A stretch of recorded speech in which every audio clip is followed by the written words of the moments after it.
the Tobago Business Chamber, and in the past he was a commissioner of the Police Service Commission. Martin George. Mr. George, good morning and thank you very much for joining us. It's always good to speak with you and get your perspective on a number of issues. And that's what we are going to do here this morning, Mr. George. I know you're prepared for that. Yes, hi, good morning to you, Marlon, and it's always a pleasure to be here, and good morning, Trinidad and Tobago. Yeah, well, Mr. George, as I said, a number of things would have happened over the past few weeks, really. We now have a new government. There is a great political shift that has taken in Tobago. The Prime Minister would have had a news conference yesterday. She would have spoken about a number of issues, one of them saying, well, the Treasury doesn't have money at all, and she has to raise these funds in order to keep the country running. What jumps out to you, Mr. George?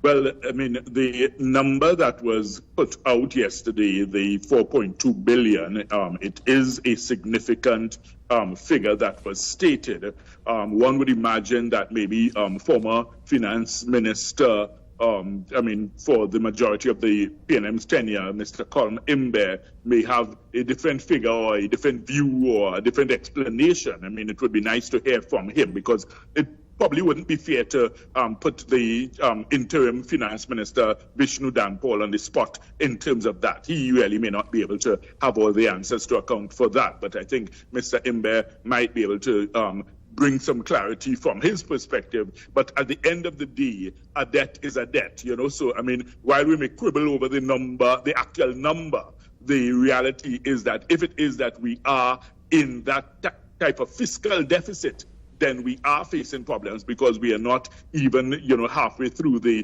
fiscal 2024-2025. So, in that sense, we really have to, hear from the new government as to the plans, policies, and programs which the Prime Minister said they do have, which will address this. I saw one of the things that was suggested was a drawdown from the Heritage and Stabilization Fund.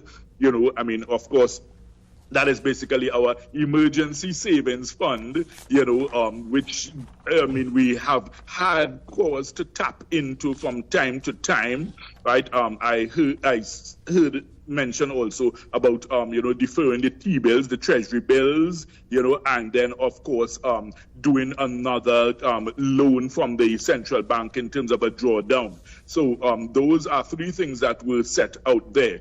But, of course, Marlon, in terms of our Heritage and Stabilization Fund, everybody always gets a little bit nervous when you hear that you are drawing down from that, because basically that is like your last resort in a crisis, when you in a financial crunch. So, we have to think in terms of how we manage this, for this interim period and how you juxtapose it against the promises which were made on the campaign trail. Because if you understand me, a lot of the promises which were made on the campaign trail, they do call for lots of financing, lots of money available to meet those promises, and I mean, as you made the reference to, are you the Messiah? Because it really sounds like we need a miracle in this type of scenario. You need the 5 loaves and 2 fish to be converted, so that you could feed millions in the multitude. So, it really is a challenging situation for any government. I mean, even if it is that the PNM had retained power, they would also be facing challenges in terms of how they are going to address this. So it's something that we as a nation have to face head on and, of course, try to find creative solutions. Of course, the big question, Marlon, is you look at our situation and you ask yourself, how did Trinidad and Tobago get here in the first place? You read the articles which talk about the curse of oil wealth, and, it almost seems like we have become a case study for that. You think of where we were positioned, decades ago in the Caribbean as at the top of the financial table, and now basically we are at the bottom of the barrel, no pun intended in terms of an oil barrel. But I mean, the reality is that, everybody's laughing at us. And when you talk about things like diversification of the economy, we've had stuck successive governments that have simply paid lip service to that idea without ever really trying to implement any real and meaningful solutions to it. And I mean, our backs are against the wall. We have no choice now. So that's why I have suggested, and I've actually requested on behalf of the Tobago Business Chamber, an early meeting with the Prime Minister, because we want to start to position Tobago as the leader or at the forefront of this revolution of diversifying the economy, because we are saying that, look, if we make the tourism push, for instance, if it is that we are able to get into an arrangement with, a couple of the major brand name hotels, all right, not just limiting our options to the Sandals and Beaches, who we are still hoping would come back to the table, but, you look at other big brand name hotels, because that's what you need. We have a brand new spanking airport terminal in Tobago with a capacity for a throughput of 3 million passengers a year. But if you don't have the hotel room stock, if you are not able to attract the airlift and the flights to bring the passengers, that's going to be an expensive white elephant. Are you concerned at all about the state of future talks with this government and, let's say, the owners of Sandals? Because I remember a few weeks ago, former Prime Minister Stuart Young would have engaged in talks concerning Sandals. It was a massive story in Trinidad and Tobago at that time. And he has asked, or he told Sandals at that time, well, here's what, please put back a hotel as your 6th project in Tobago. As a matter of priority, and he was hoping for further discussions with the people at Sandals. Well, I realize, I don't know if anyone would have asked this Prime Minister, but I don't know how she feels about, her government feels about Sandals returning to Tobago.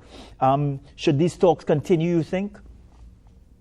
I would imagine that the government would certainly want to continue those talks, because if you're talking about diversifying the economy, your biggest ticket draw in that regard would be trying to get the tourism sector, jump started again. And, the place to really position yourself for that would be Tobago. Now, Marlon, recently there was an article from the World Bank which did an analysis of some of the English-speaking Eastern Caribbean countries.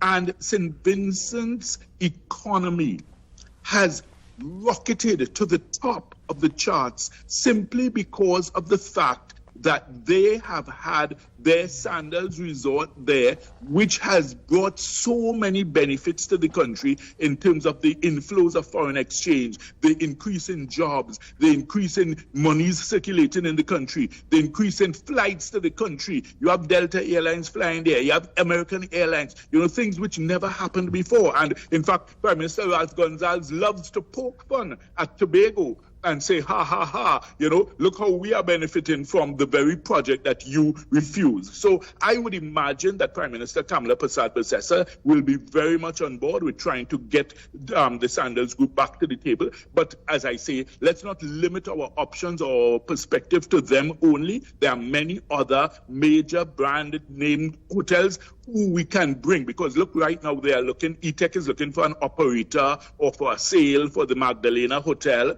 You have other properties on the island, like for instance, you have, the Mount Irvin Hotel, so we do have the properties. And I mean, Mount Irvin has a wonderful golf course. It just needs some attention and stuff like that. Listen, let me tell you, we have the template. Tobago Plantations is a lovely, estate, that has a golf course also. So the thing is, Marlon, we have the fundamentals. All we need is to have the right players on board to give us that guidance and direction, to give us that boost. And the foreign exchange is much needed. One of the things I've asked also is that the government look at repealing the Foreign Investment Act, which has crippled all direct foreign investment into Tobago. So in other words, you then don't have to just rely on the big brand name hotels. You may have a couple of investors, say from Germany, from Sweden, from Holland, who say, well, look, hey, we love Tobago. We want to put up a guest house. We want to put up some villas, that kind of thing.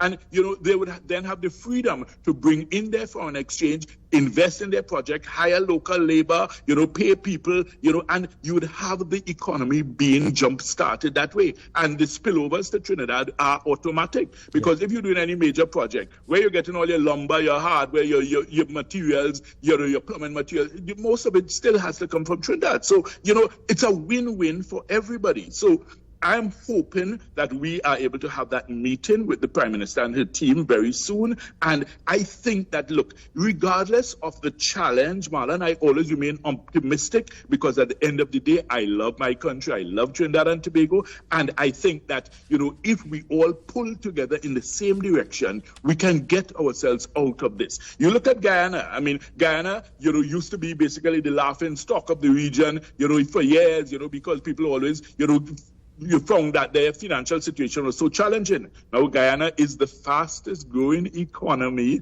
in the Western Hemisphere. People are not laughing anymore, Mr. George. They're not laughing at all. They're not laughing anymore. But I want to tap in to your experience as a commissioner of the PSC.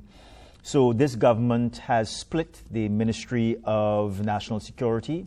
You have a Minister of Justice. You have a Minister of Homeland Affairs. Over the past few days, we have been looking at as to how this is going to work because, there has been a feeling by this government, well, here's what, national security is very, very wide. And with the splitting of the ministry, it gives greater focus to certain things. How do you see this playing out? Just one slight correction, Marlon, and apologies, but it's a Ministry of Defense and a Ministry of Homeland Security. Yes. Yes, right.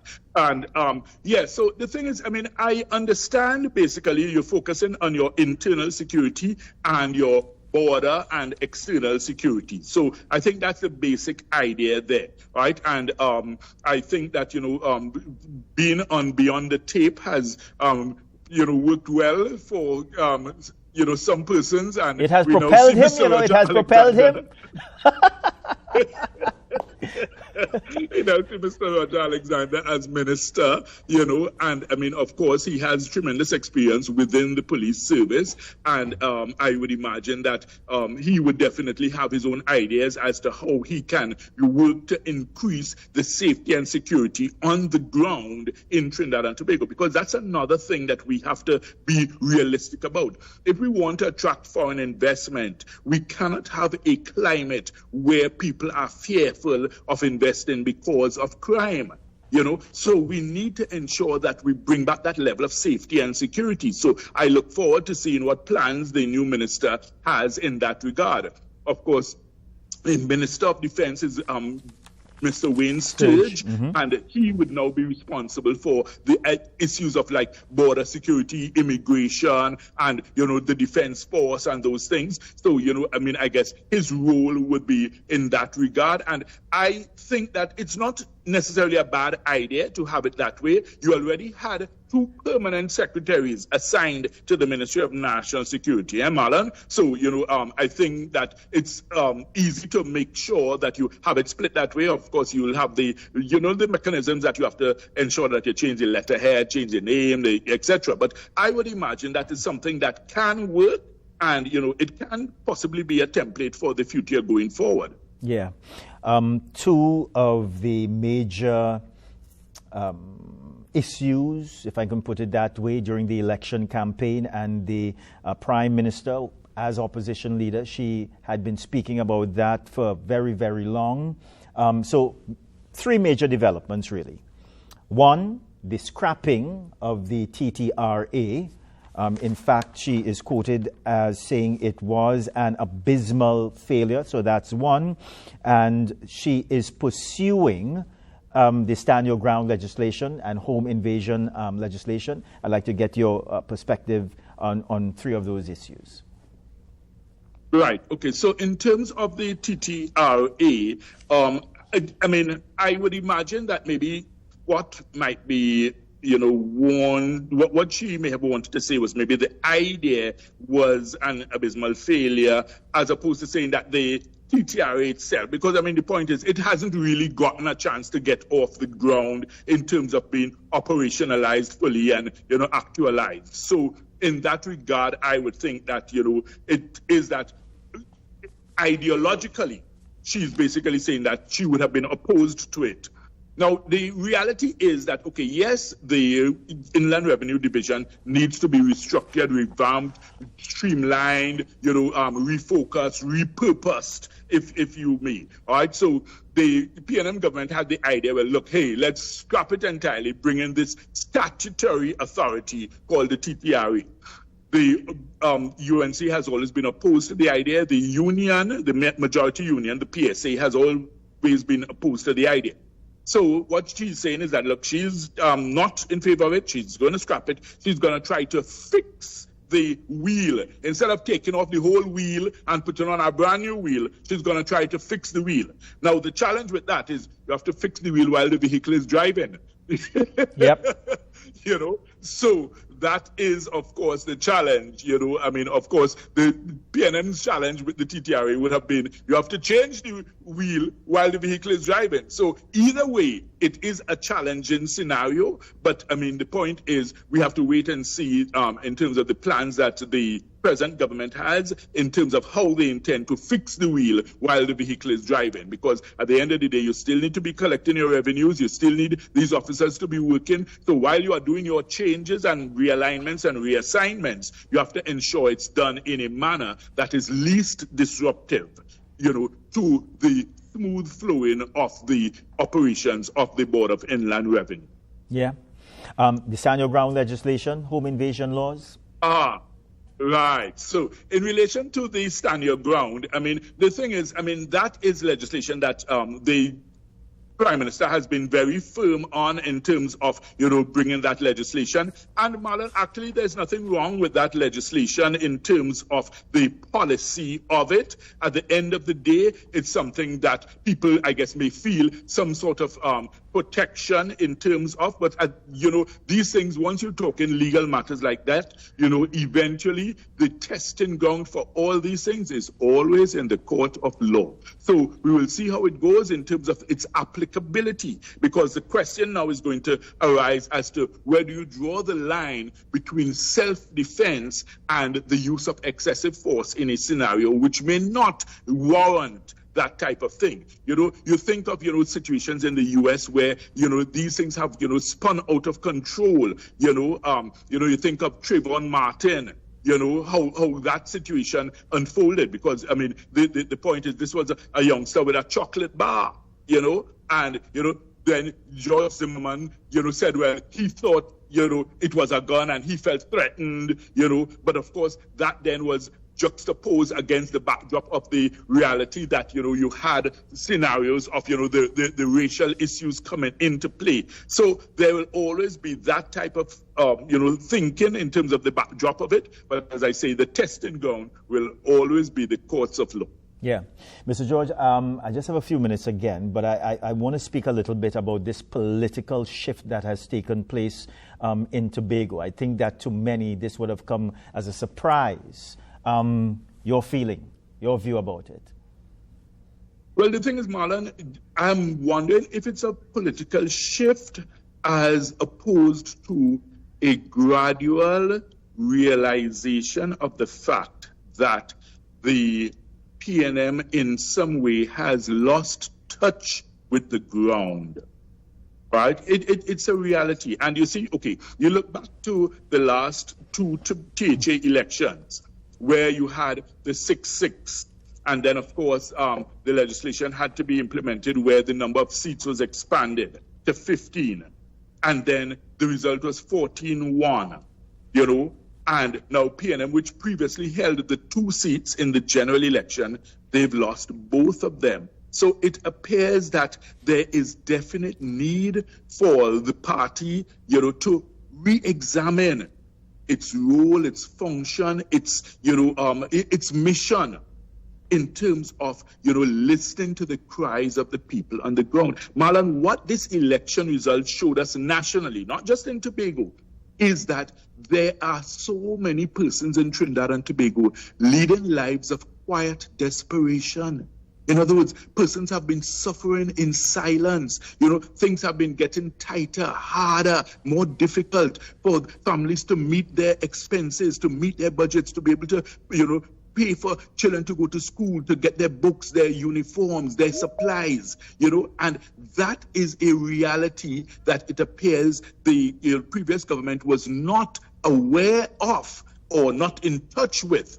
And we saw the results in terms of the elections. So we want to hope that this present government, learns lessons from that, and that we all as a society learn lessons from that. I mean, one of the good things I saw is the Prime Minister mentioned the expansion of the Children's Life Fund, because I could tell you as a citizen, it pains me when I see these stories. I know TV6 does it. Sometimes you all go out into the communities and you meet with persons and, you hear the heart-wrenching stories. And, I've always wondered, I said, how could ministers of government sit and watch this type of story and not be moved, not be, compelled to action? Yeah. So I am happy to see that the government intends to improve and expand the Children's Life Fund to be able to allow access to life-saving medicines, treatments, operations for children who are in need. Because, Marlon, let me tell you, the measure of how a society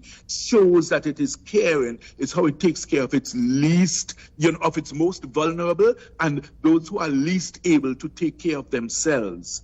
We have to move back to that situation of becoming a caring nation. And it's not just for the government to do it. We as individuals each have a role to play in that regard, as we move towards developing a much better place in this space we call Trinidad and Tobago. Yeah, Mr. George, it's always good to see you and speak with you. Thank you very much for your perspective this morning, sir. Take care until we speak again. Always a pleasure. Have a great morning. Thank you. All right, everybody. We are